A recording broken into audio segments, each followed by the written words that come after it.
Chapitre 6. L'âge de l'église de Thyatire.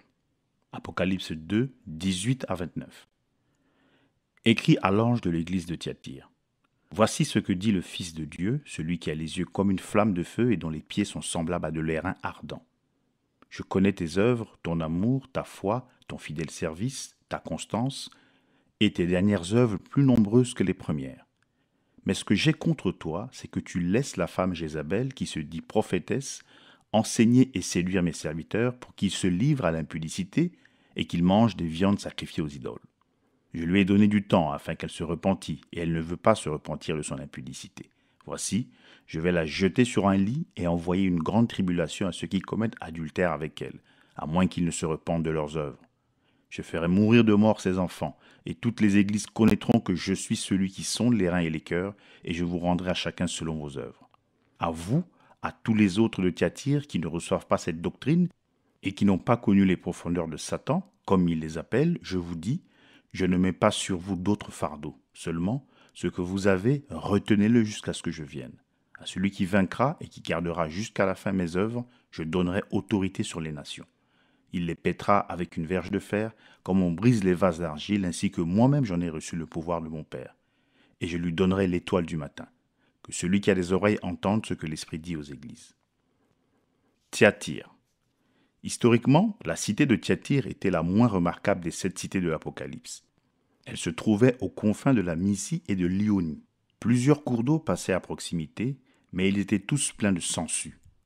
Son trait le plus marquant était la richesse économique que lui apportaient les corporations de potiers, de tanneurs, de tisserands, de teinturiers, de tailleurs, etc. Lydie, la vendeuse de pourpre, était originaire de cette ville. Elle fut la première convertie de Paul en Europe. Si l'Esprit a choisi cette ville comme celle qui contenait déjà les éléments spirituels qui allaient caractériser le 4e âge, c'est à cause de sa religion. La religion dominante à Thyatire était le culte d'Apollon Tyrimné, associé au culte de l'empereur. Apollon était le dieu soleil, le second en puissance après Zeus son père. On l'appelait celui qui détourne le mal. Il gouvernait le droit religieux et l'expiation, le moyen de réparer ses fautes et sa culpabilité. Platon disait de lui, il explique aux hommes l'institution des temples, des sacrifices et du service des dieux, ainsi que des rites liés à la mort et à la vie postérieure. Il communiquait aux hommes sa connaissance de l'avenir et la volonté de son père à travers les prophètes et les oracles. À Thyatire, ce rite était présidé par une prophétesse qui s'asseyait sur une chaise à 3 pieds et qui entrait en transe pour apporter ses messages. Cette religion avait une emprise extraordinaire.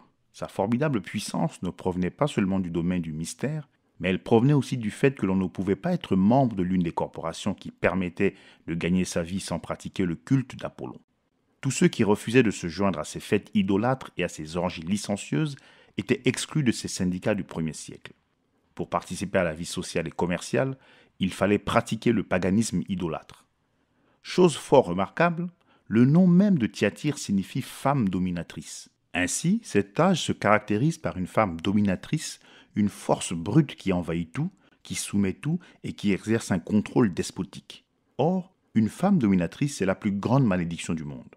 L'homme le plus sage que le monde ait jamais connu était Salomon, et il a dit « Je me suis appliqué dans mon cœur à connaître, à sonder et à chercher la sagesse et la raison des choses, et à connaître la folie de la méchanceté et la stupidité de la sottise. Et j'ai trouvé plus amère que la mort la femme dont le cœur est un piège et un filet, et dont les mains sont des liens. Celui qui est agréable à Dieu lui échappe, mais le pécheur est pris par elle. Voici ce que j'ai trouvé, dit l'Ecclésiaste, en examinant les choses une à une pour en saisir la raison. Voici ce que mon âme cherche encore, et que je n'ai point trouvé. J'ai trouvé un homme entre 1000, mais je n'ai pas trouvé une femme entre elles toutes. Ecclésiaste 7, 25 à 28. Paul disait, je ne permets pas à la femme d'enseigner ni de prendre l'autorité. Depuis le Jardin d'Éden, la femme a toujours cherché, et avec succès d'ailleurs, à prendre le contrôle de l'homme. Aujourd'hui même, nous sommes dans le monde de la femme. Témoin la déesse de l'Amérique qui est une femme nue. Comme l'idole féminine qui tombait du ciel, rappelez-vous que ses bras étaient des barres de fer, caractérisait le 1er âge, celui d'Éphèse, de même la puissance de la femme s'est accrue jusqu'à ce qu'elle ait acquis une autorité absolue, une autorité qu'elle a usurpée par son tempérament de fer. Or, la femme n'est pas faite pour avoir un tempérament de fer. Selon les Saintes Écritures, elle doit être soumise à l'homme. Cela lui est ordonné. Une femme qui est vraiment femme, qui est entièrement femme, aura ce genre de tempérament-là, sans être un paillasson, Aucun homme qui se respecte ne ferait d'une femme un paillasson. Seulement, elle voudra être soumise à l'autorité et non pas dominer l'homme, car c'est lui le chef de la maison. Si elle s'écarte de ce modèle que Dieu a établi pour elle, elle est pervertie. Et tout homme qui permet à la femme de prendre l'autorité s'écarte aussi de ce modèle, et il est perverti. C'est pourquoi une femme ne peut pas porter des vêtements d'homme ni se couper les cheveux. Elle ne doit jamais porter des vêtements d'homme ni se couper les cheveux. En le faisant, elle envahirait le domaine de l'homme, elle prendrait autorité et elle se pervertirait. Et quand une femme s'empare de la chair, ce qu'elle a ordre de ne pas faire, alors elle montre de quel esprit elle est animée. Être une femme dominatrice, c'est antichrist. Et les semences de l'Église catholique romaine sont en elle, bien qu'elle le nie avec véhémence. Mais quand il s'agit de la parole, que Dieu soit reconnu pour vrai et toute parole d'homme pour un mensonge. Amen. Retournons au commencement. Dans la création physique originelle, telle que nous la connaissons aujourd'hui, Dieu a tout créé par paires, mâle et femelle. Les volailles par deux, coq et poule, le bétail par deux, vaches et taureaux, et ainsi de suite. Mais pour ce qui est de l'homme, il n'y en avait qu'un seul. Ce n'était pas un couple. Adam avait été créé à l'image de Dieu. Il était un fils de Dieu. Étant un fils de Dieu, il ne pouvait pas être tenté et tombé. Cela aurait été impossible. Dieu a donc dû tirer de l'homme un produit dérivé pour provoquer la chute. La femme n'est pas issue directement de la main de Dieu comme un véritable produit de Dieu. Elle a été faite à partir de l'homme. Et quand Dieu l'a formée à partir de l'homme, alors elle était bien différente des autres femelles qu'il avait créées. Elle pouvait être séduite. Aucune autre femelle dans la création ne peut être immorale, mais la femme peut être touchée n'importe quand ou presque. C'est cette faiblesse en elle qui a permis à Satan de la séduire au moyen du serpent et qui a mis la femme dans une position très particulière vis-à-vis de Dieu et de sa parole. Elle est le type de tout ce qui est vulgaire, vil et répugnant d'une part, et d'autre part, elle est le type de tout ce qui est pur, beau et saint, étant le réceptacle de l'esprit et des bénédictions de Dieu. D'une part, elle est appelée la prostituée qui est ivre du vin de ses fornications. D'autre part, elle est appelée l'épouse de Christ. D'une part, elle est appelée la Babylone mystère, l'abomination devant Dieu. D'autre part, elle est appelée la Nouvelle Jérusalem, notre mère. D'une part, elle est tellement vile, méchante et obscène qu'elle est jetée sans ménagement dans les temps de feu, qui est le seul endroit qui puisse lui convenir. Et d'autre part, elle est élevée jusqu'aux cieux pour partager le trône même de Dieu, qui est le seul endroit qui soit digne d'une telle reine. Et dans cet âge de l'église de Thyatire, elle est une femme dominatrice. Elle est la Babylone mystère, elle est la grande prostituée, elle est Jézabel, la fausse prophétesse. Pourquoi ? Parce qu'une vraie femme est soumise à Dieu. Christ est sa tête. Elle n'a pas d'autre parole que la sienne, pas d'autre pensée que les siennes, pas d'autre conduite que la sienne. Mais qu'en est-il de cette Église ? Elle a rejeté la parole et détruit les Bibles ainsi que les précieux écrits d'hommes pieux. Elle a mis à mort ceux qui prêchaient la vérité. Elle a pris le pouvoir sur les rois, les princes et les nations. Elle contrôle les armées et elle affirme qu'elle est le véritable corps de Christ et que ses papes sont les vicaires du Christ. Elle est entièrement séduite par le diable, au point qu'à son tour, elle en séduit d'autres. Elle est l'épouse de Satan et elle a produit des religions bâtardes issues de lui. Sa domination est prolongée tout au long de l'âge des ténèbres. Pendant plus de 900 ans, elle a pillé et détruit. Elle a tué les arts, détruit les sciences. Elle n'a produit que la mort, jusqu'à ce que la lumière de la vérité ait presque entièrement disparu et qu'il ne reste plus qu'un faible ray de lumière. L'huile et le vin avaient presque cessé de couler. Mais même si elle dominait les royaumes du monde et exigeait que tous les hommes soient citoyens de cette Église, il restait un petit groupe de gens qui appartenaient à Dieu, qui étaient citoyens du ciel, et ceux-là, elle ne pouvait pas les détruire. Dieu gardait son petit troupeau. Impossible de les détruire. Cette église de Rome était tout aussi païenne et méchante que la reine Athalie, qui avait essayé de faire périr toute la race royale et qui avait presque réussi à le faire, mais Dieu en avait protégé un, et de ce dernier d'autres fidèles sortirent.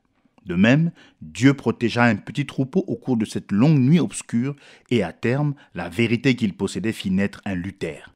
Quiconque connaît un tant soit peu l'église catholique romaine et sa forme de culte, peut voir pourquoi cette ville de Thyatire a été choisie par l'Esprit pour représenter l'Église au cours de l'âge des ténèbres. C'est là, en plein devant nos yeux. L'âge. L'âge de Thyatire, le plus long de tous, dura environ 900 ans, de 606 à 1520. Le messager. Pendant longtemps, l'Église avait été divisée en deux groupes, celui d'Occident et celui d'Orient. De temps en temps, un réformateur s'élevait dans l'un des deux groupes et conduisait pendant quelque temps une partie de l'Église à une relation plus profonde avec Dieu. En Occident, l'un de ces hommes fut François d'Assise. Son œuvre, efficace pendant un moment, finit par être étouffée par la hiérarchie de Rome.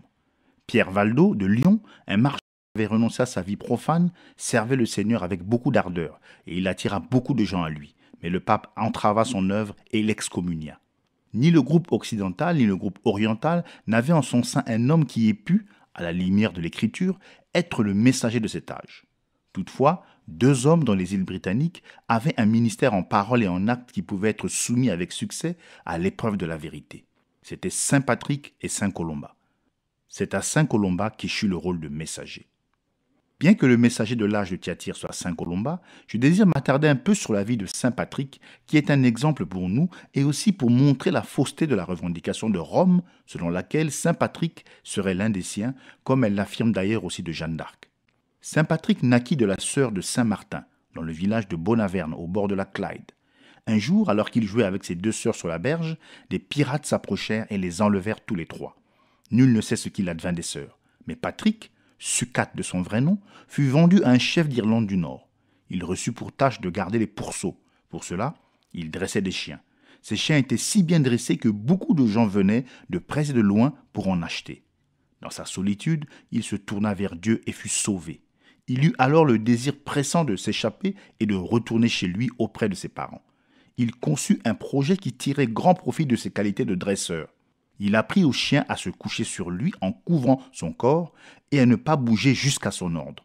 Ainsi, un jour que son propriétaire vendait plusieurs chiens, Patrick ordonna aux chiens, sauf aux chiens de tête, de monter à bord du bateau. Puis il donna un signal secret aux chiens de tête qui s'enfuient alors, refusant de monter à bord. Pendant que le maître et l'acheteur tentaient d'attraper le chien, Patrick monta à bord du bateau et, à son signal, les chiens le couvrirent. Puis, d'un coup de sifflet, il fit monter à bord le chien de tête qui se coucha sur lui. Comme on ne voyait Patrick nulle part, l'acheteur mit voile pour le large. Une fois le capitaine parvenu trop loin pour pouvoir faire demi-tour, Patrick donna au chien un autre signal et ils devinrent menaçants. Alors il s'avança vers le capitaine en exigeant que ce dernier le dépose à terre chez lui, sans quoi il ordonnerait au chien de continuer le soulèvement et prendrait le contrôle du bateau. Cependant, le capitaine était chrétien. Aussi, quand il entendit l'histoire du jeune homme, c'est volontiers qu'il le déposa à terre chez lui.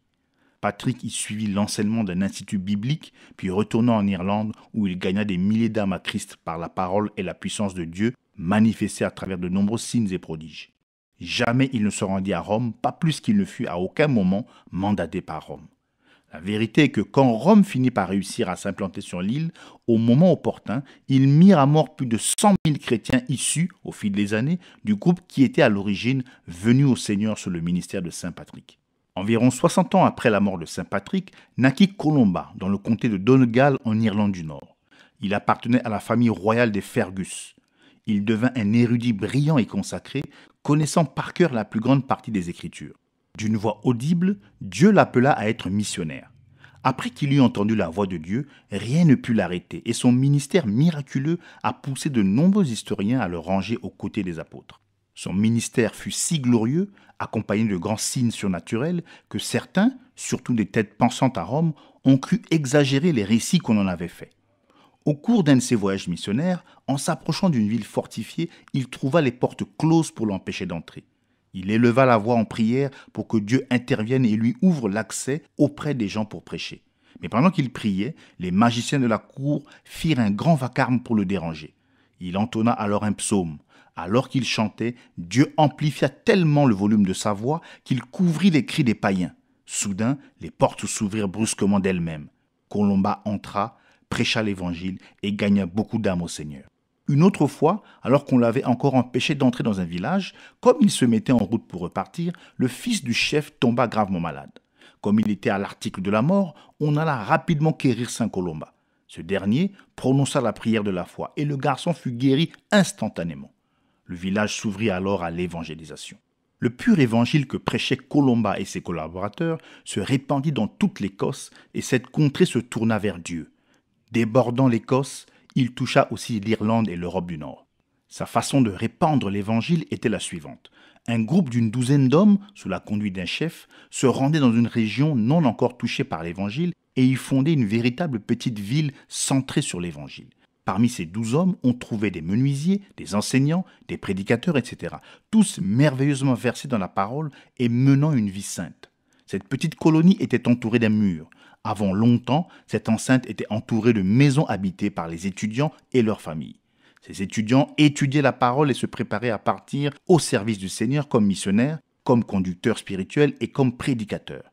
Ces hommes pouvaient se marier, bien que beaucoup s'en soient abstenus pour pouvoir mieux servir Dieu. En ne demandant aucune subvention de l'État, ils restèrent à l'écart de la politique. Au lieu d'attaquer sans cesse les autres religions, ils enseignaient la vérité, car ils croyaient que la vérité était une arme suffisante pour parvenir aux fins auxquelles Dieu les avait appelés. Ils étaient tout à fait indépendants de Rome. Saint Colomba fut le fondateur d'un grand institut biblique sur l'île d'Hii, au large de la côte sud-ouest de l'Écosse. Quand il y arriva, l'île était si aride et rocailleuse qu'elle n'aurait pas suffi à les nourrir tous.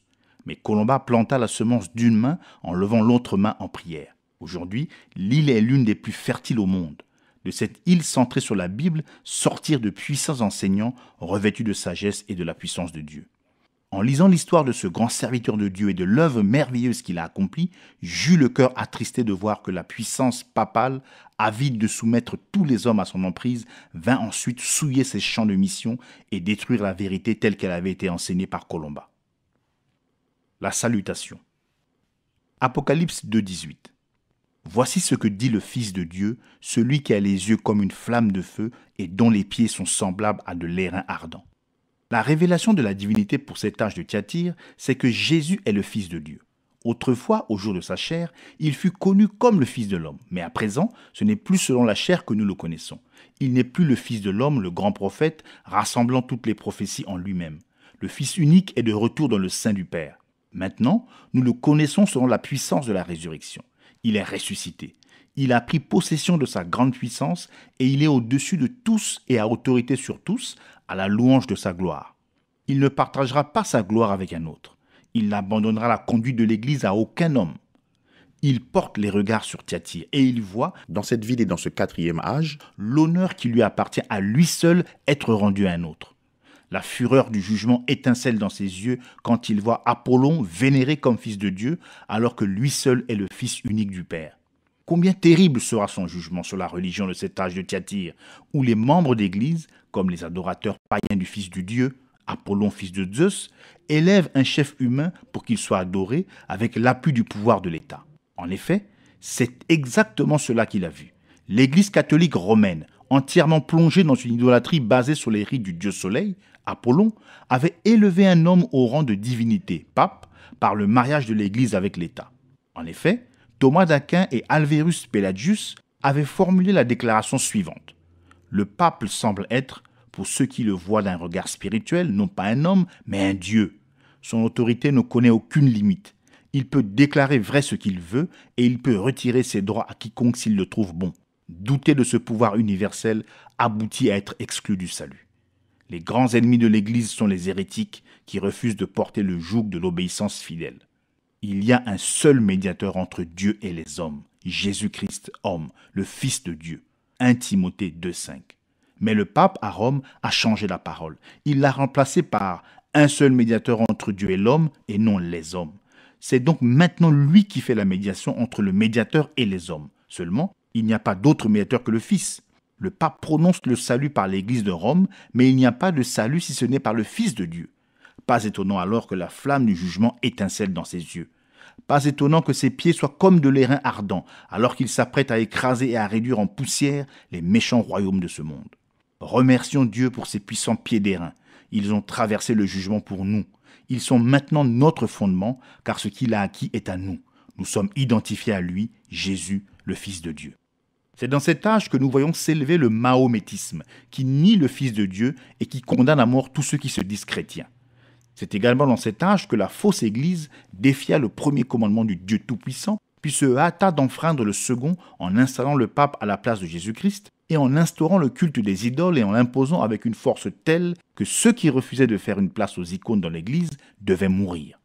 Sous le seul règne de l'impératrice Théodora, de 842 à 867, plus de 100 000 saints furent mis à mort parce qu'ils n'accordaient aucune valeur au statut. Assurément, cet âge doit se repentir sous peine de tout perdre. Voici le Seigneur de gloire, Dieu, Dieu lui-même. Sa parole est laissée de côté, sa personne est rejetée, mais les mains humaines et les cœurs humains ne peuvent pas le détrôner. Ils ont beau le renier, lui demeure fidèle. Ne crains point, petit troupeau, car votre Père a trouvé bon de vous donner le royaume. Quand je viendrai avec les pieds d'airain et les yeux flamboyants, je rétribuerai. À moi la vengeance, à moi la rétribution, dit l'Éternel. L'éloge. Apocalypse 2, 19. Je connais tes œuvres et ton amour, et ta foi et ton service, et ta patience, et tes dernières œuvres qui dépassent les premières. Nous retrouvons ici le même commentaire en introduction.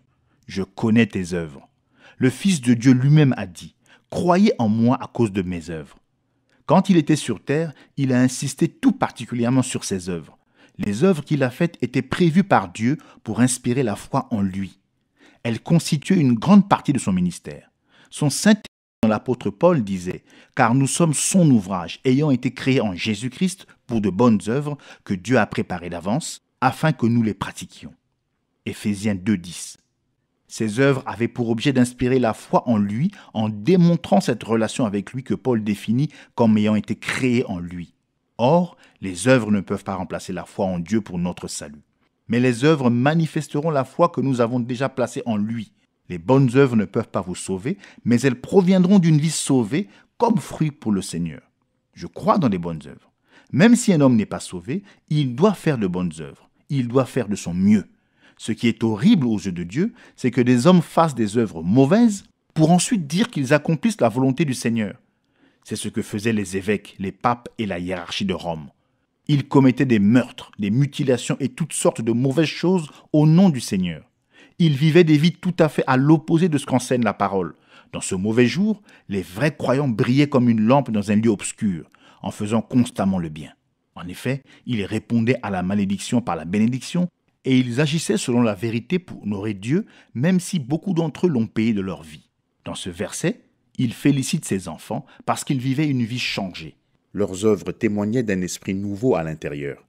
Les hommes ont vu leurs bonnes œuvres et ont glorifié Dieu. Oui, monsieur, si vous êtes chrétien, vous ferez ce qui est bien. Vos œuvres montreront que votre cœur est juste. Et ce ne sera pas un vernis rajouté, car vous ferez sa volonté, même quand seul Dieu vous voit, et vous ferez sa volonté même au prix de votre vie. Je connais ton amour et ta foi et ton service et ta patience. Vous remarquerez que leur amour se trouve placé entre les œuvres et le service. C'est bien l'endroit qui lui convient, car sans amour, nos œuvres ne sont pas acceptées par Dieu, et notre service non plus. Paul disait en s'adressant aux Corinthiens, « Sans l'amour, je ne suis rien. Et ce que je fais ne sert à rien si ce n'est pas fait dans l'amour. » Or, vous voyez ici que ces croyants n'étaient pas de la catégorie de ces Nicolaïtes qui faisaient des œuvres pour parvenir au salut ou pour être admirés des hommes. C'est par l'amour de Dieu, répandu dans leur cœur par le Saint-Esprit, qu'ils accomplissaient leurs œuvres. Cet amour qui était dans leur cœur, c'était l'amour de Dieu pour les siens. Jésus a dit, « À ceux-ci tous connaîtront que vous êtes mes disciples, si vous avez de l'amour les uns pour les autres. » Les païens, en voyant la vie des premiers chrétiens, disaient « Voyez comme ils s'aiment. » Jean a dit « Quiconque aime est né de Dieu. » 1 Jean 4, 7. J'aimerais maintenant vous donner un avertissement. Il est dit au sujet des derniers jours que l'amour du plus grand nombre se refroidirait à cause de l'accroissement de l'iniquité. Dans l'âge de la Odyssée, le dernier âge, l'amour de soi-même et l'amour des choses matérielles prendront la place du véritable amour de Dieu. Nous devons nous mettre en garde contre la puissance du péché dans ces derniers jours. Tant de gens s'endurcissent parce qu'ils ne sont pas conscients de l'effet de l'esprit de ce dernier âge. Il est temps de nous approcher de Dieu et de le laisser remplir nos vies de son amour, sinon nous sentirons la froideur de l'Église du dernier jour et nous rejetterons la vérité de Dieu qui seul peut nous aider. À travers ces années sombres et redoutables, la vraie vigne a gardé son amour pour Dieu et pour ses frères. Dieu les a félicités de cela. Je connais ton service. Jésus a dit, le plus grand de tous est le serviteur de tous. Un homme plein de sagesse a commenté cette phrase. Voici ce qu'il disait. Seule l'histoire prouvera que cette affirmation est vraie. Cet homme avait raison. Tous les vrais grands hommes de l'histoire étaient des serviteurs. Ceux qui exigeaient d'être servis, ceux qui opprimaient, ceux qui convoitaient toujours les places de chef, ceux-là ont fini dans la honte. Même les hommes très riches sont condamnés par Dieu quand ils n'ont pas su bien utiliser leur richesse. Mais examinez l'histoire et vous verrez que les grands hommes, les vrais, ont été ceux qui servaient les autres. L'histoire n'a jamais de grandes choses à dire de ceux pour qui l'on a fait beaucoup, mais elle louera toujours ceux qui ont fait beaucoup pour les autres. Maintenant, appliquons cela à nous-mêmes. Comme le Fils de l'homme est venu, non pour être servi, mais pour servir, de même nous devons suivre son exemple. Regardez-le se pencher sur les pieds des apôtres et laver ses pieds sales et fatigués. Il dit, « En ce moment, vous ne comprenez pas ce que je fais, mais vous le comprendrez bientôt. Mais ce que vous me voyez faire, vous devez le faire aussi. » Il s'est fait serviteur pour que Dieu puisse l'élever au plus haut. Et un jour, au jugement des saints, nous l'entendrons dire, « C'est bien, bon et fidèle serviteur. Entre dans la joie du Seigneur. » C'est difficile d'être toujours un serviteur. Mais ceux qui se dépensent sans compter pour les autres s'assiéront un jour avec lui sur son trône. Ce jour-là, ils seront récompensés de leurs efforts. Travaillons pour notre Maître tandis qu'il fait encore jour. Parlons de son amour et de sa bonté. S'il nous trouve à notre poste, plein de zèle et plein d'amour, à l'appel de la trompette, je serai prêt. Je connais ta foi. Il ne dit pas ici comme à l'église de Pergame, « Tu tiens ferme ma foi ». Ici, il ne parle plus de sa foi à lui, mais il les félicite pour leur fidélité. En même temps, il parle aussi de leur patience. Or, la fidélité et la patience vont ensemble. En fait, la patience, c'est le produit de la fidélité, car il est dit dans Jacques 1,3, « L'épreuve de votre foi produit la patience ». Il n'y a absolument aucun autre moyen d'obtenir la patience. Elle doit venir par l'épreuve de notre foi. Romains 5,3. La tribulation produit la patience. Nous pouvons voir dans Jacques 1,4 combien Dieu apprécie ce produit de notre patience. Mais il faut que la patience accomplisse parfaitement son œuvre afin que vous soyez parfaits et accomplis sans faillir en rien. La volonté de Dieu pour nous, c'est la perfection. Et cette perfection, c'est la patience.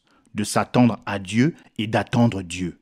C'est ainsi qu'on développe le caractère. Quel grand éloge Dieu fait de ces saints de l'âge des ténèbres. Patients comme des agneaux qu'on mène à l'abattoir, ils servirent Dieu avec amour et fidélité. Tout ce qu'ils attendaient de la vie, c'était de servir leur Seigneur. Quelle glorieuse récompense ils se sont préparés. Je connais tes dernières œuvres qui dépassent les premières. C'est là quelque chose de vraiment remarquable.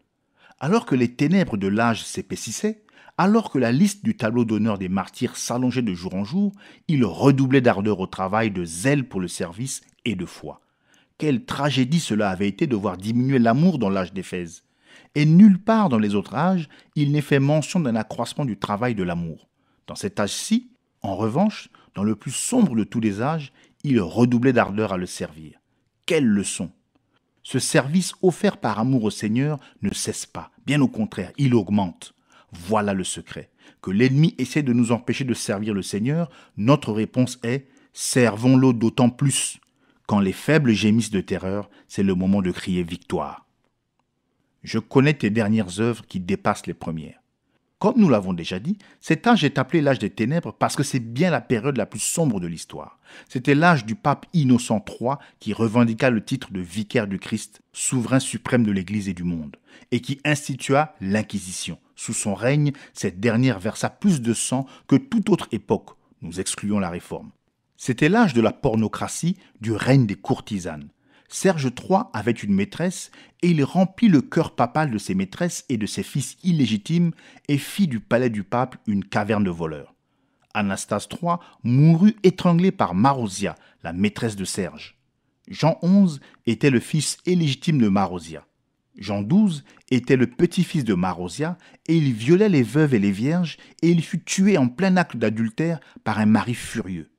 C'était l'époque du schisme papal où deux lignées de papes, l'une à Avignon, l'autre à Rome, se maudissaient et se combattaient mutuellement.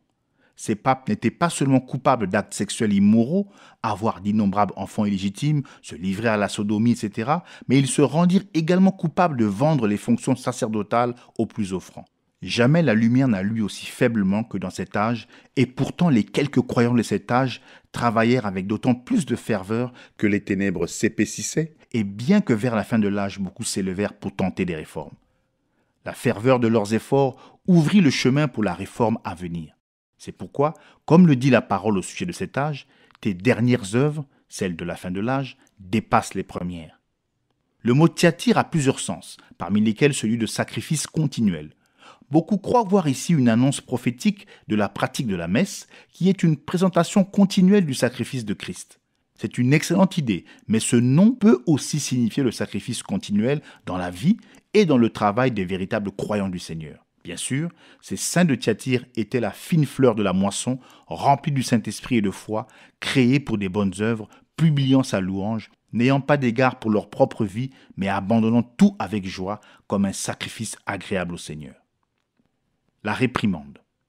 Apocalypse 2:20. Mais ce que j'ai contre toi, c'est que tu tolères la femme Jézabel qui se dit prophétesse, enseigner et séduire mes serviteurs pour qu'ils se livrent à l'impudicité et qu'ils mangent des viandes sacrifiées aux idoles.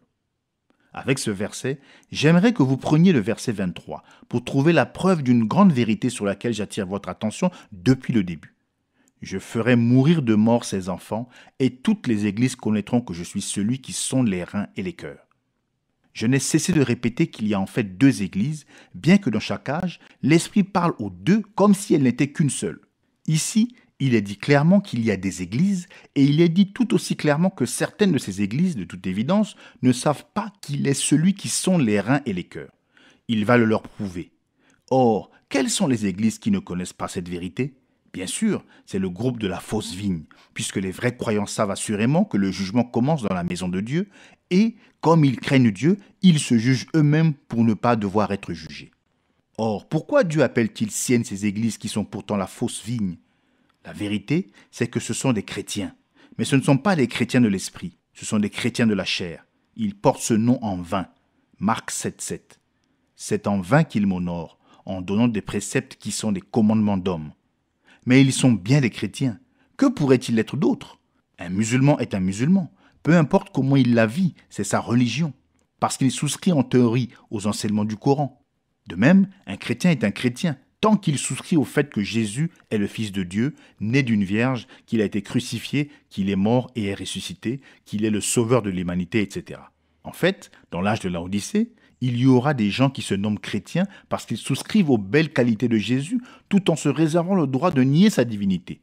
Les adhérents de la science chrétienne l'ont déjà fait, de même que bien d'autres qui prêchent un évangile social. C'est un chrétien de nom et il appartient à l'Église.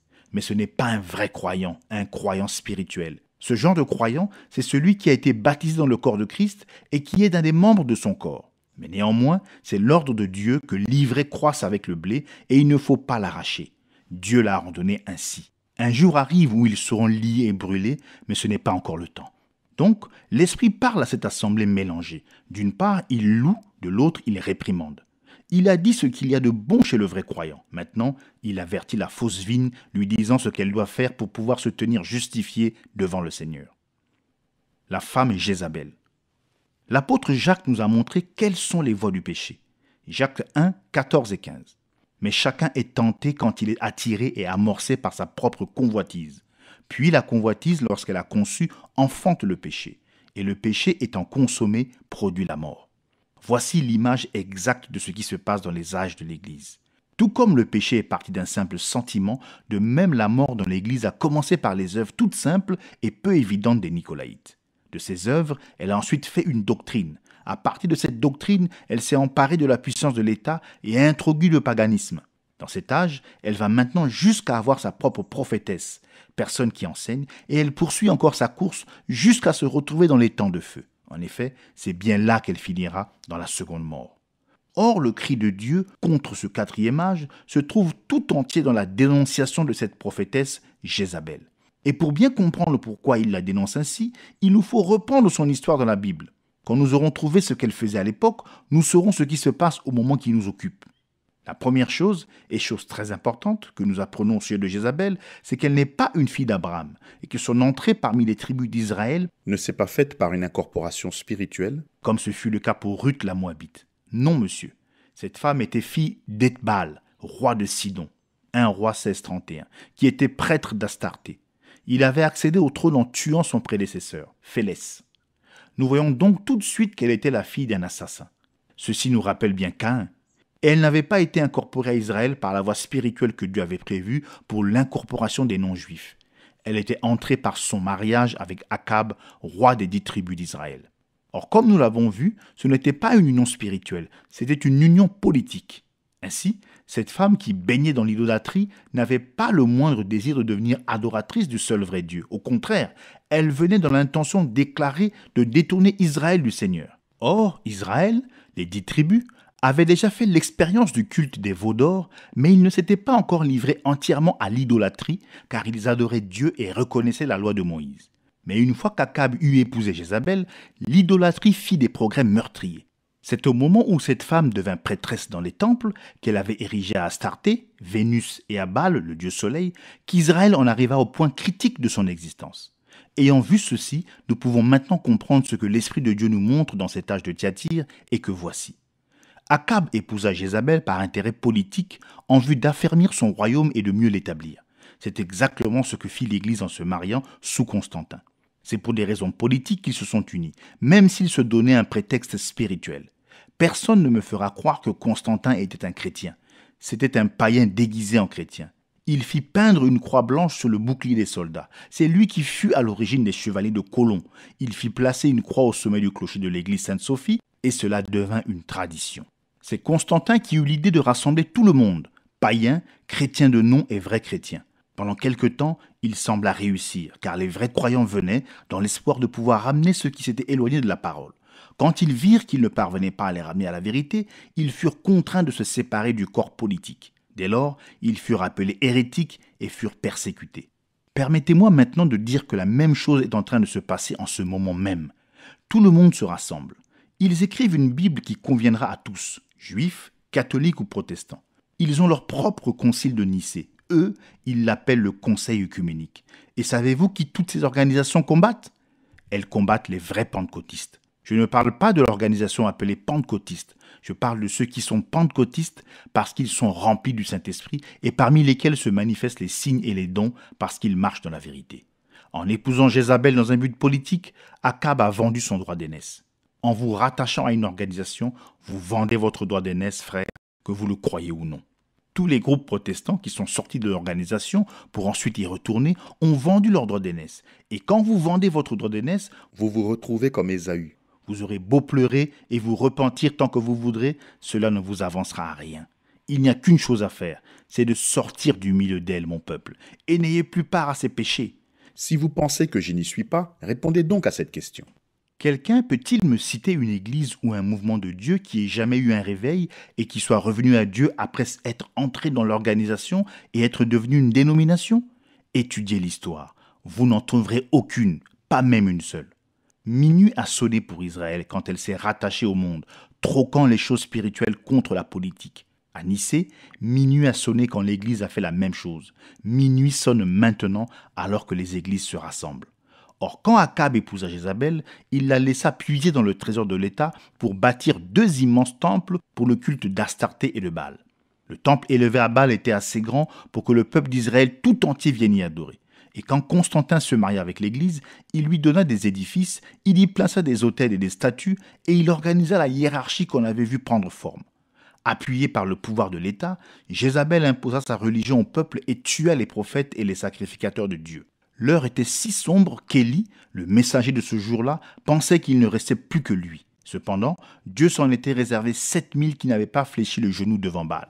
Et maintenant même, au milieu de ces dénominations baptistes, méthodistes, presbytériennes, etc., il en reste qui en sortiront et qui reviendront à Dieu. Sachez bien que je ne suis pas contre les personnes et que je ne l'ai jamais été. C'est à la dénomination, au système de l'organisation que je m'oppose. Je suis obligé de m'y opposer car Dieu hait cela. Faisons maintenant une pause pour récapituler ce que nous avons vu du culte tel qu'on le pratiquait à Thyatire. J'ai dit qu'on y adorait Apollon, qui était le dieu soleil, ainsi que l'empereur. Or, cet Apollon était appelé celui qui détourne le mal. Il détournait le mal pour qu'il ne frappe pas les gens. Il les bénissait et il était pour eux un vrai dieu.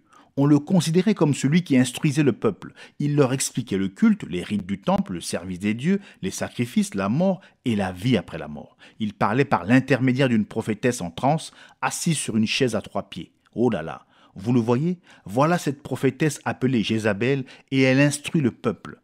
Et son enseignement séduit les serviteurs de Dieu, les amenant à commettre la fornication. Or, la fornication, c'est le culte des idoles. Voilà le sens spirituel du mot. C'est une union illégale. L'union d'Akab et l'union de Constantin étaient toutes les deux illégales. Tous les deux ont commis la fornication spirituelle. Tous les fornicateurs se retrouveront dans les temps de feu, Dieu l'a dit. Ainsi, l'enseignement de l'Église catholique, Église au féminin, c'est une femme, nie la parole de Dieu. Le pape, qui est vraiment Apollon en version moderne, a enseigné aux gens à s'attacher aux idoles. L'Église de Rome est maintenant devenue une fausse prophétesse pour les gens parce qu'elle a privé les gens de la parole du Seigneur pour leur donner ses propres idées sur la nature du pardon des péchés et la façon d'obtenir les bénédictions de Dieu.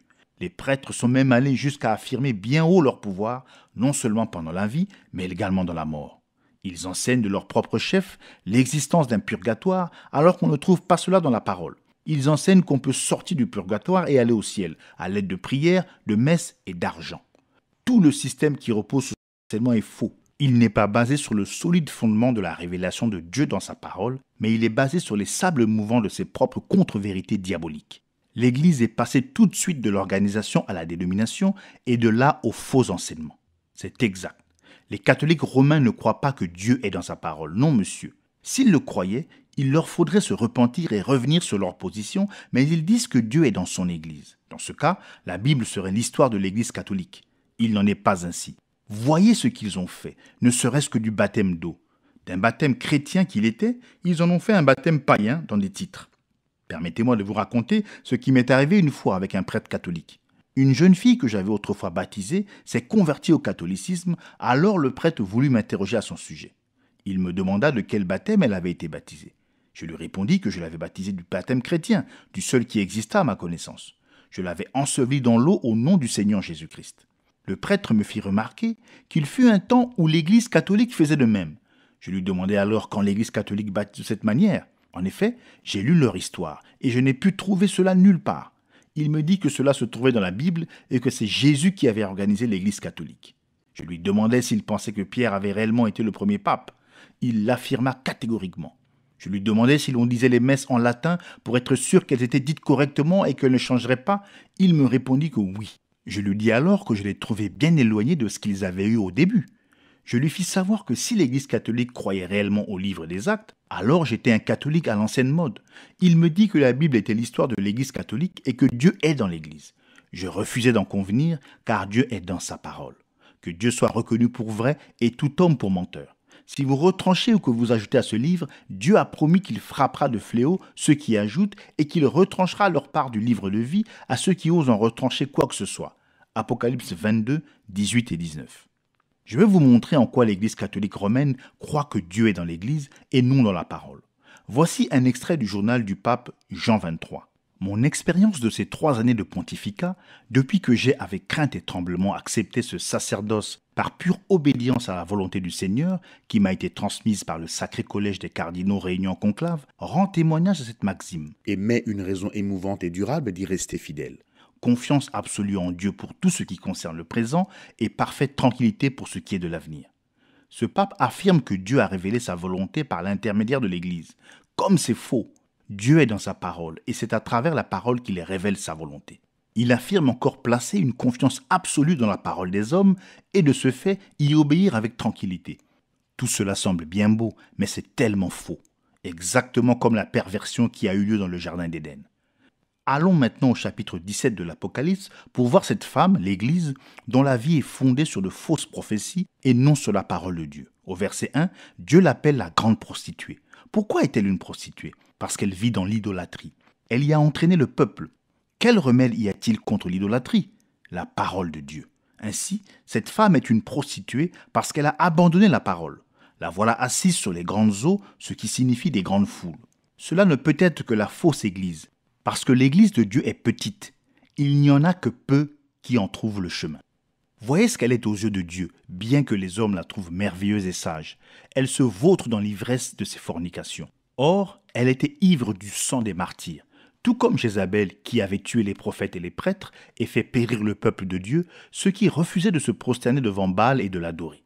Et voilà exactement ce qu'a fait l'Église catholique. Elle a tué ceux qui refusaient de se soumettre à la domination du pape. Ceux qui voulaient la parole de Dieu et non les paroles des hommes ont été mis à mort, pour la plupart avec cruauté. Mais cette Église qui faisait de la mort son trafic était morte elle-même et elle ne le savait pas. Elle n'avait pas la vie et aucun signe ne l'accompagna jamais. Du temps pour se repentir.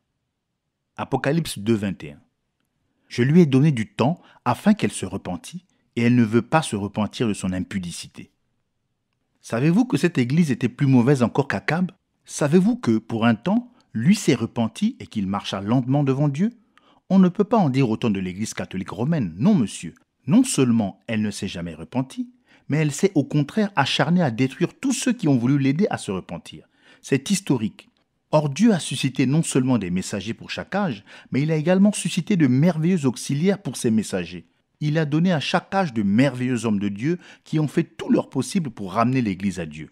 Il est certain que Dieu lui a donné l'occasion et l'aide qu'il fallait pour qu'elle se repente. S'est-elle jamais repentie et l'a-t-elle jamais montré par ses fruits? Non, monsieur. Elle ne s'est jamais repentie et elle ne se repentira jamais. Elle est ivre. Elle a perdu l'esprit à l'égard des choses spirituelles. Maintenant, ne confondez pas les choses. N'allez pas croire que l'Église de Rome s'est repentie du massacre des saints parce qu'elle essaie de s'unir aux protestants en alignant ses credos sur les credos des protestants. Elle n'a jamais à aucun moment avoué ses torts, ni présenté d'excuses pour les génocides qu'elle a commis. Elle ne le fera jamais. Ne vous fiez pas à son apparence actuelle, toute de douceur et d'amabilité. Elle se lèvera encore pour tuer, car le meurtre habite son cœur, mauvais et impénitent. Sentence prononcée contre la prostituée. Apocalypse 2, 22 et 23. Voici, je vais la jeter sur un lit et envoyer une grande tribulation à ceux qui commettent adultère avec elle, à moins qu'ils ne se repentent de leurs œuvres. Je ferai mourir de mort ses enfants, et toutes les églises connaîtront que je suis celui qui sonde les reins et les cœurs, et je vous rendrai à chacun selon vos œuvres. Quoi? Cette femme a donc des enfants? Et c'est une prostituée? Si elle a eu des enfants en se prostituant, alors elle doit être brûlée au feu, selon ce que dit la parole. C'est tout à fait vrai. C'est ainsi qu'elle finira, car elle sera consumée par le feu. Elle finira dans l'étang de feu. Mais arrêtez-vous un instant pour considérer ses enfants. C'est de la femme que naissent les enfants. Il est évident que cette femme a eu des enfants qui sont sortis d'elle, mais qui ont fait comme elle. Montrez-moi une seule église sortie d'une organisation qui n'ait pas reformé une organisation. Il n'y en a aucune, pas une seule. Les luthériens en sont sortis pour ensuite reformer une organisation. Et les voilà aujourd'hui qui marchent la main dans la main avec le mouvement œcuménique. Les méthodistes en sont sortis et eux aussi ont reformé une organisation. Les pentecôtistes en sont sortis et eux aussi ont reformé une organisation. D'autres en sortiront, mais gloire à Dieu, eux ne reformeront pas une organisation parce qu'ils connaissent la vérité. Ce groupe sera l'épouse du dernier jour. Or, il est dit ici que cette prostituée avait des enfants. Mais qui étaient ces enfants? C'étaient des filles, puisqu'il s'agissait d'églises comme elle. Voici un point très intéressant. Jézabel et Akab eurent une fille. Elle épousa Joram, fils de Josaphat, et dans 2 Rois 8-16, il est dit que Joram marcha dans les voies de son beau-père. Par son mariage, il est entré de plein pied dans l'idolâtrie. Il a entraîné dans l'idolâtrie Judas, qui jusque-là craignait et adorait Dieu. C'est exactement ce qu'ont fait toutes ces églises filles, comme je vous l'ai démontré. Elles commencent dans la vérité, puis s'unissent aux organisations, quittant la parole pour les traditions, les credos, etc. Maintenant, je tiens à vous montrer ceci. Dans Hébreux 13,7, il est dit « Obéissez à vos conducteurs qui vous ont annoncé la parole de Dieu. C'est la parole qui nous gouverne et non les hommes. Or, en tant que mari, l'homme est le chef de la femme. Il a autorité sur elle. Mais l'Église aussi est une femme, et son chef est la parole. Jésus est la parole. Si elle rejette la parole, si elle se soumet à une autre autorité, elle est adultère. Maintenant, nommez-moi une seule église qui n'a pas abandonné la parole en faveur de tradition et de credo. Elles sont toutes adultères. Telle mère, telle fille. Quelle punition la prostituée et ses enfants devront-elles subir? Eh bien, il y aura 2 punitions. Premièrement, il a dit « Je la jetterai sur un lit ». Selon la dernière partie du verset 22, ce sera un lit de tribulation, de grande tribulation. C'est exactement ce que Jésus a dit dans Matthieu 25, 1-13. Il y avait 10 vierges, 5 étaient sages et 5 étaient folles. Les 5 vierges sages avaient de l'huile, le Saint-Esprit, mais les 5 autres n'en avaient pas. Lorsque retentit le cri « Voici l'époux », les 5 vierges folles ont dû courir chercher de l'huile alors que les 5 vierges sages entrèrent dans la salle des noces. Les 5 qui étaient restés dehors ont été laissés pour la grande tribulation. C'est ce qui arrivera à tous ceux qui ne monteront pas dans l'enlèvement. C'est ce qui arrivera à la prostituée et à ses filles. Deuxièmement, il est dit qu'il les fera mourir de mort, ou si l'on en traduit littéralement, qu'ils soient mis à mort par la mort. Cette expression est étrange. Nous dirions qu'un tel homme soit mis à mort par pendaison, ou par électrocution, ou par un autre moyen. Mais il est dit qu'il soit mis à mort par la mort. C'est la mort elle-même qui est la cause de leur mort. Je voudrais que vous compreniez ceci clairement. Aussi vais-je reprendre notre illustration de la fille de Jézabel, entrant par mariage dans la maison de Juda, y introduisant ainsi l'idolâtrie, ce qui a fait que Dieu livre Juda à la mort. C'est aussi ce qu'a fait Balaam. Donc voici Jézabel avec son paganisme. Là-bas, Juda rend à Dieu un culte agréé et vit selon la parole. Alors Jézabel marie sa fille à Joram. À l'instant même, Joram conduit son peuple à l'idolâtrie. Dès que ce mariage s'est fait, Juda est mort. La mort spirituelle est entrée. Dès que la première église de Rome s'est organisée, elle est morte. Dès que les luthériens se sont organisés, la mort s'est installée et ils sont morts. En dernier lieu sont venus les pentecôtistes qui se sont organisés. L'Esprit les a quittés, bien qu'ils refusent de le croire, mais il les a quittés. Ce mariage a apporté la mort. Ensuite est venue la lumière de l'unité de la divinité. Eux aussi se sont organisés et ils sont morts. Puis, après que le feu de Dieu est descendu sur la rivière Ohio en 1933, un mouvement de réveil de guérison s'est répandu dans le monde entier. Mais il n'était pas issu d'une organisation. Dieu a agi en dehors des groupes pentecôtistes, en dehors des mouvements organisés, et ce qu'il fera à l'avenir se fera également en dehors des mouvements organisés. Dieu ne peut pas se servir des morts pour agir. Il ne peut agir que par les membres vivants. Ces membres vivants sont hors de Babylone. Ainsi, vous voyez, la mort ou l'organisation est entrée et l'Église est morte, ou, pour être plus clair, la mort s'est installée là où peu de temps auparavant seule régnait la vie. De même qu'à l'origine, Ève a apporté la mort à l'espèce humaine, ainsi maintenant, l'organisation a apporté la mort car l'organisation est le produit de deux corrupteurs, le nicolaïsme et le baalamisme, propagés par la prophétesse Jézabel. Or, Ève aurait dû être brûlée et le serpent avec elle, à cause de leur terrible geste. Mais Adam est intervenu et il a tout de suite pris Ève avec lui pour qu'elle soit sauvée. Mais quand cette religion satanique aura achevé son parcours au travers des âges, il n'y aura personne pour intervenir et elle sera brûlée avec son séducteur, car la prostituée et ses enfants avec l'Antichrist et Satan auront leur part dans les temps de feu. Ici, je voudrais faire un saut en avant. Je devrais peut-être réserver ce que je vais dire pour le message qui traite du dernier âge, mais il me semble bon de l'apporter maintenant parce que ce que je vais vous citer parle avec tant de clarté de l'organisation et de ce qui arrivera par elle. Et je désire vous mettre en garde. Apocalypse 13, 1 à 18. Et je me tins sur le sable de la mer. Puis je vis monter de la mer une bête qui avait 10 cornes et 7 têtes. Et sur ses cornes 10 diadèmes, et sur ses têtes des noms de blasphème. La bête que je vis était semblable à un léopard. Ses pieds étaient comme ceux d'un ours, et sa gueule comme une gueule de lion. Le dragon lui donna sa puissance et son trône et une grande autorité. Et je vis l'une de ses têtes comme blessée à mort. Mais sa blessure mortelle fut guérie. Et toute la terre était dans l'admiration derrière la bête. Et ils adorèrent le dragon parce qu'il avait donné l'autorité à la bête. Et ils adorèrent la bête en disant « Qui est semblable à la bête et qui peut combattre contre elle ?» Et il lui fut donné une bouche qui proférait des paroles arrogantes et des blasphèmes. Et il lui fut donné le pouvoir d'agir pendant 42 mois.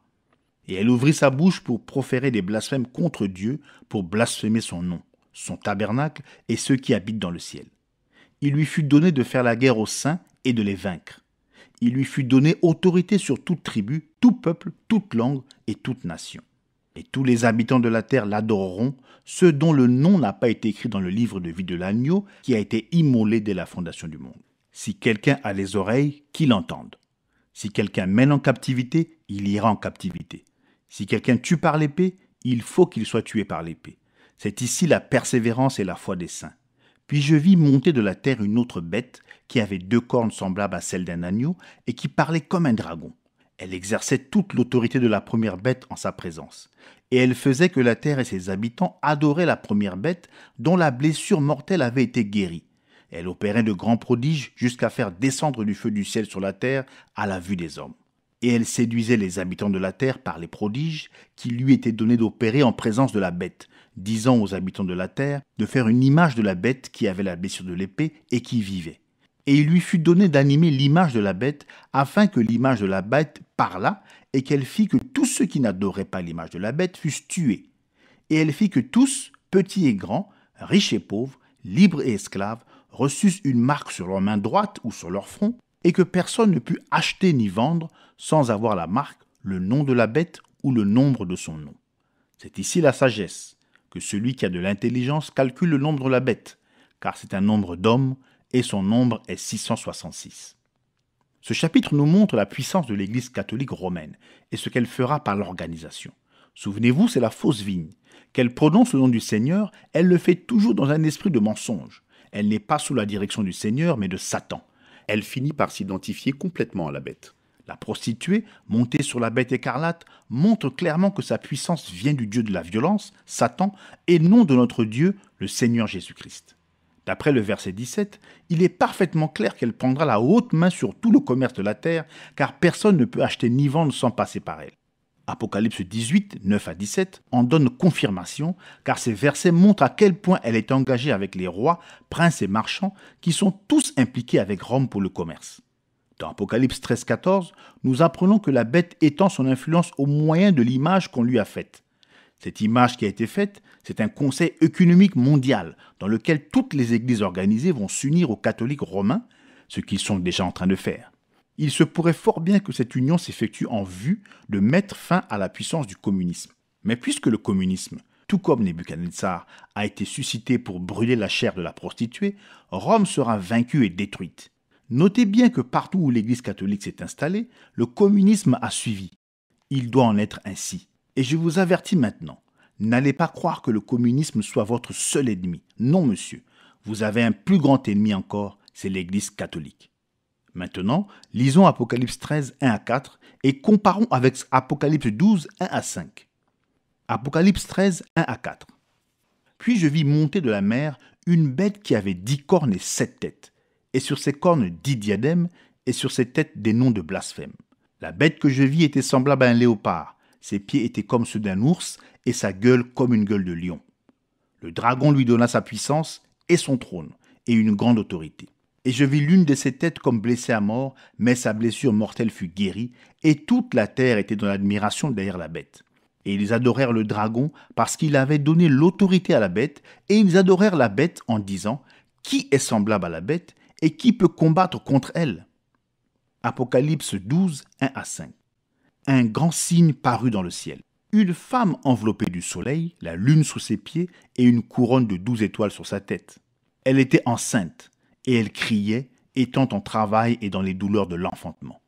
Un autre signe parut encore dans le ciel, et voici, c'était un grand dragon rouge, ayant 7 têtes et 10 cornes, et sur ses têtes 7 diadèmes. Sa queue entraînait le tiers des étoiles du ciel et les jetait sur la terre. Le dragon se tint devant la femme qui allait enfanter, afin de dévorer son enfant lorsqu'elle aurait enfanté.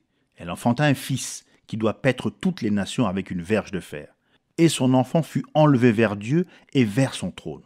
Satan et sa religion satanique sont dans ces deux bêtes.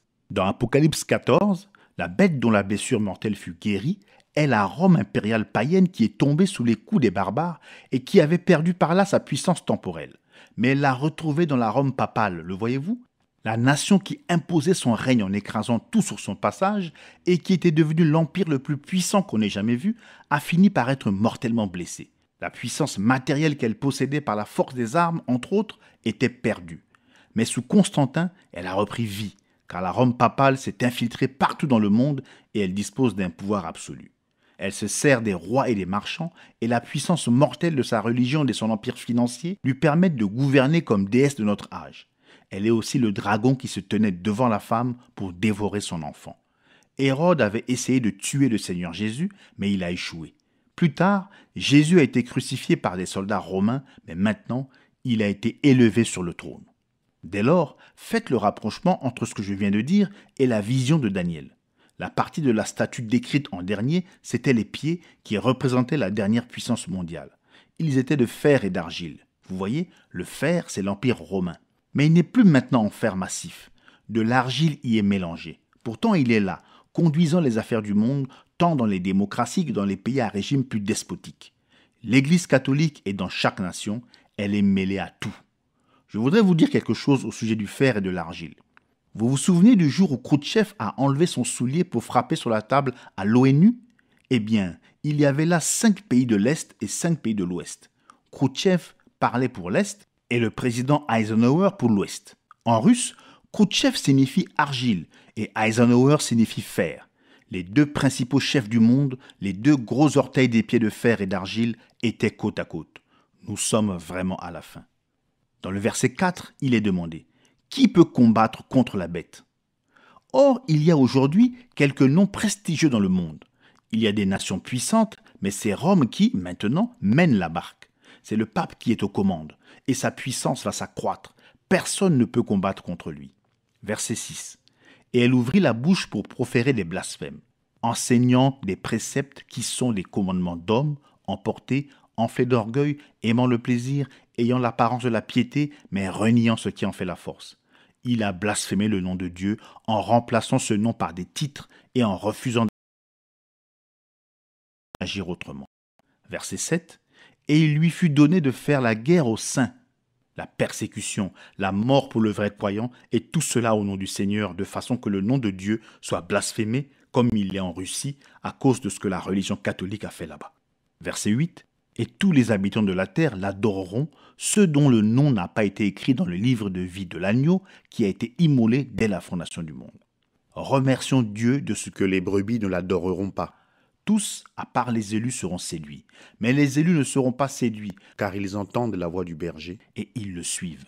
Maintenant, voyez ceci, regardez ce que nous avons essayé jusqu'à présent de vous montrer.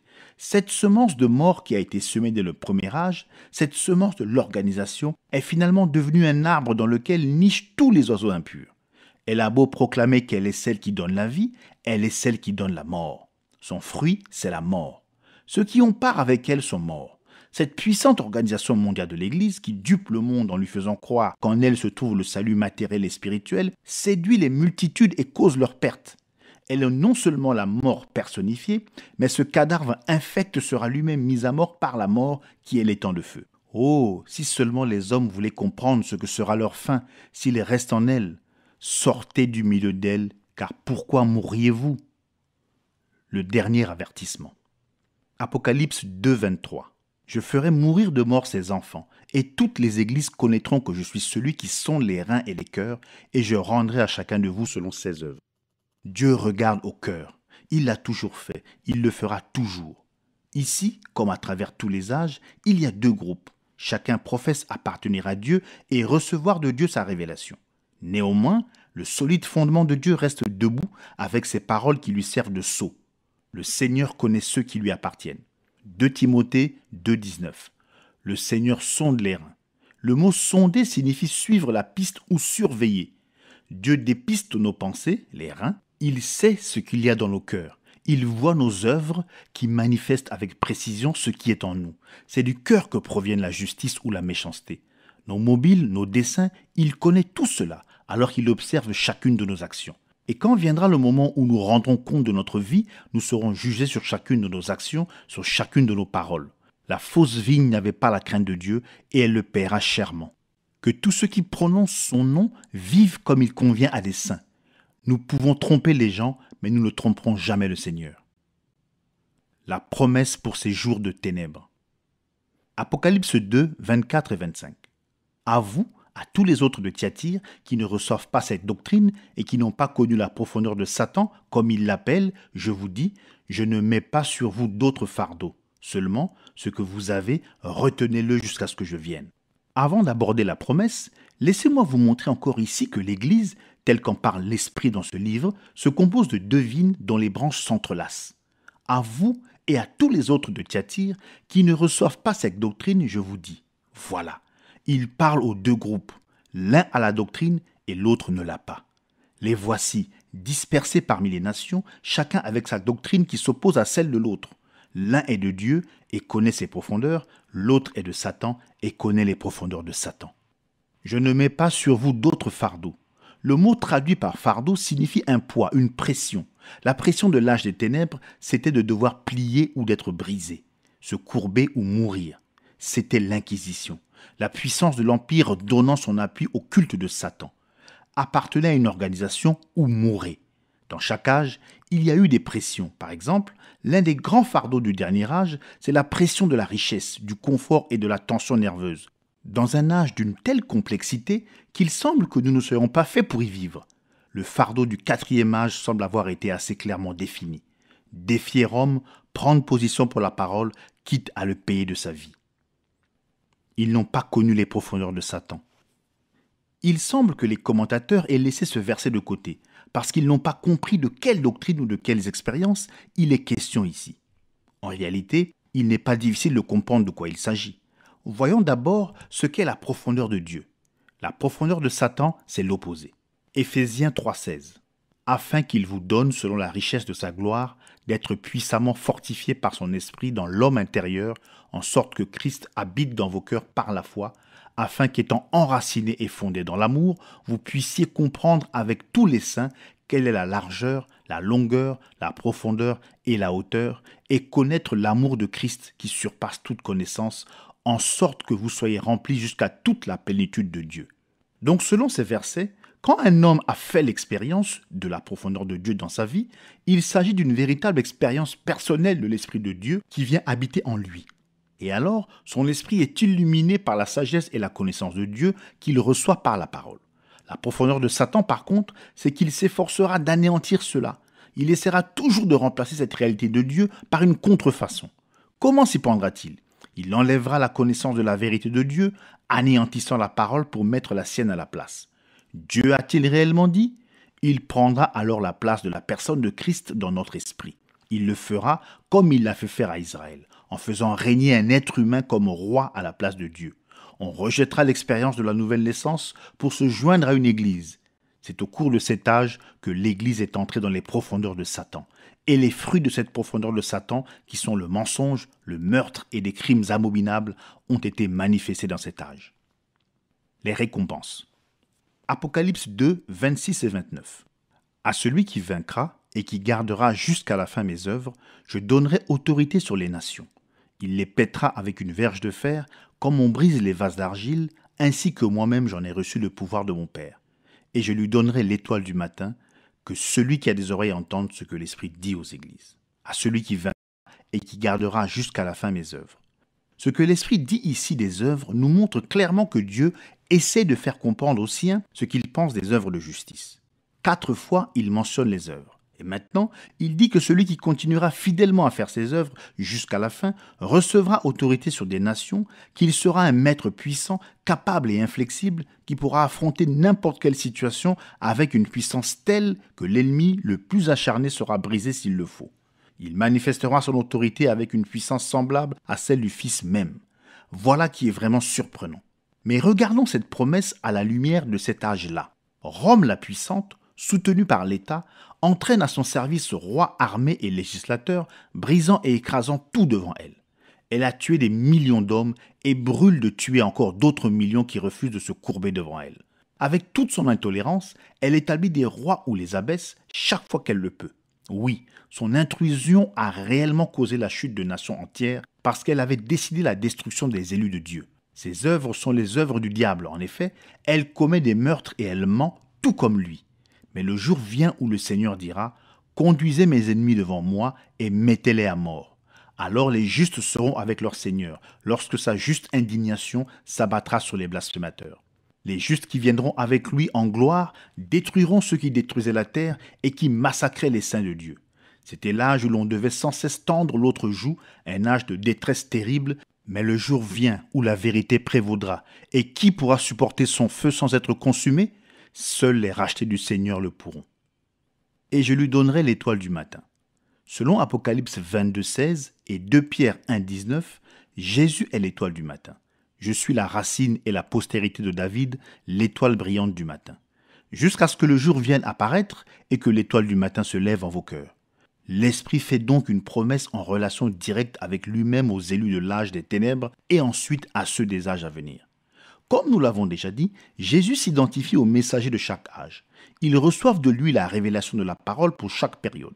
Cette révélation de la parole fait sortir du monde les élus de Dieu et les unit entièrement à Jésus-Christ. Ces messagers sont appelés des étoiles parce qu'ils brillent d'un éclat emprunté.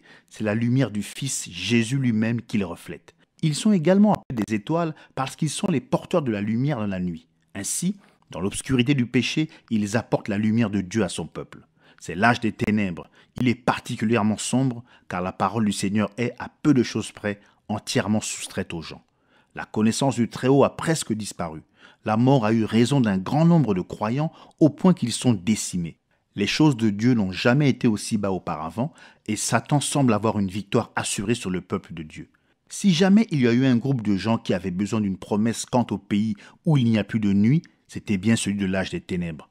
C'est pour cela que l'Esprit leur promet l'étoile du matin. Il leur dit que l'étoile principale, Jésus, qui habite une lumière inaccessible, les illuminera lui-même de sa propre présence dans le royaume à venir. Il n'emploiera plus les étoiles, les messagers, pour apporter la lumière dans les ténèbres. Ce sera Jésus lui-même qui leur parlera face à face alors qu'il partagera son royaume avec eux. C'est l'étoile du matin qui est visible au moment où la lumière du soleil commence à briller.